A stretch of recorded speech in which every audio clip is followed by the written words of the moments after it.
بسم اللہ الرحمن الرحیم بسم اللہ الرحمن الرحیم الحمد للہ تعالی والصلاة والسلام علی رسول اللہ صلی اللہ علیہ وعلی آلہ وصحبہ اجمعین اما بعد۔ برادران اسلام، اس مختصر وقت میں آپ احباب کے سامنے ایک اہم بات رکھنا چاہتا ہوں، وہ یہ ہے کہ جو لوگ عید میلاد النبی کا جشن منانے کے لیے 12 ربیع الاول کو جو نصوص، جو دلائل، جو چیزیں پیش کرتے ہیں اپنے موقف کی تائید میں، میرا ان سے ایک سیدھا سا سادہ سا سوال ہے، کیا ان نصوص کو، ان دلائل کو، ان امور کو جو آپ پیش کرتے ہیں عید میلاد النبی کے جشن کے جواز میں، کیا صحابہ کرام نے بھی ان نصوص کو، ان دلائل کو اسی طرح سمجھا تھا؟ رب ذوالجلال تقدس و تعالی کا ارشاد ہے، والسابقون الاولون من المہاجرین والانصار والذین اتبعوهم باحسان رضی اللہ عنہ ورضوا عنہ۔ جو لوگ ایمان لانے میں سبقت کرنے والے مہاجرین انصار اور جو ان کی اتباع کرے اچھے انداز سے، اللہ تعالیٰ ان سے راضی ہو جائے گا اور یہ اللہ سے راضی ہو جائیں گے، اور اللہ تعالیٰ نے جنتوں میں داخل کرے گا جس کے نیچے نہریں بہتی ہیں اور ہمیشہ ان جنتوں میں رہیں گے۔ میں پوچھنا چاہتا ہوں، کیا صحابہ نے بھی ان نصوص کو اسی طرح سمجھا، اسی طرح ان پر عمل کیا؟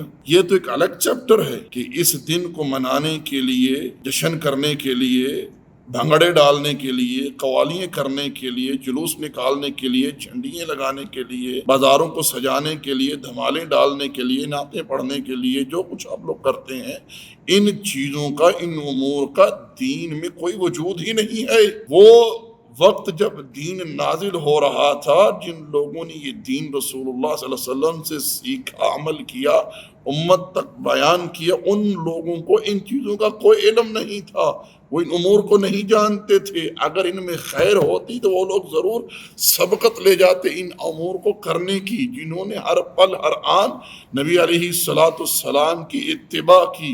اللہ کے بندو، نبی علیہ السلام کی محبت دین ہے، ایمان ہے، عبادت ہے۔ نبی علیہ السلام پر ایمان لانا، آپ کی اتباع کرنا، اپنی جان سے بڑھ کر آپ سے محبت کرنا، یہ ایمان ہے، یہ عبادت ہے، کیونکہ یہ رب کا حکم ہے۔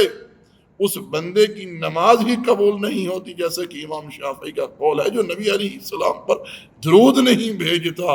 اللہ کا حکم ہے، اس کے رسول کا حکم ہے صلی اللہ علیہ وسلم کا۔ لیکن میں آپ لوگوں سے یہ کہنا چاہتا ہوں کہ کیا ان نصوص کو جو آپ لوگ عید میلاد النبی کے جشن کے جواز میں پیش کرتے ہو، صحابہ نے بھی اسی طرح سمجھا، انہوں نے اسی طرح عمل کیا؟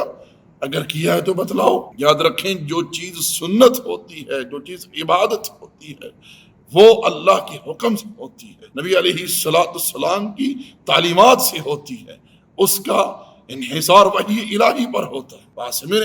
کسی انسان کے لیے جائز نہیں ہے کہ وہ اللہ کے دین میں ایسا کوئی قول یا فعل یا کوئی عبادت ایجاد کرے، لوگوں کو متعارف کروائے، جس کے کرنے کا اللہ اور اس کے رسول نے کوئی حکم نہ دیا ہو۔ بات سمجھے؟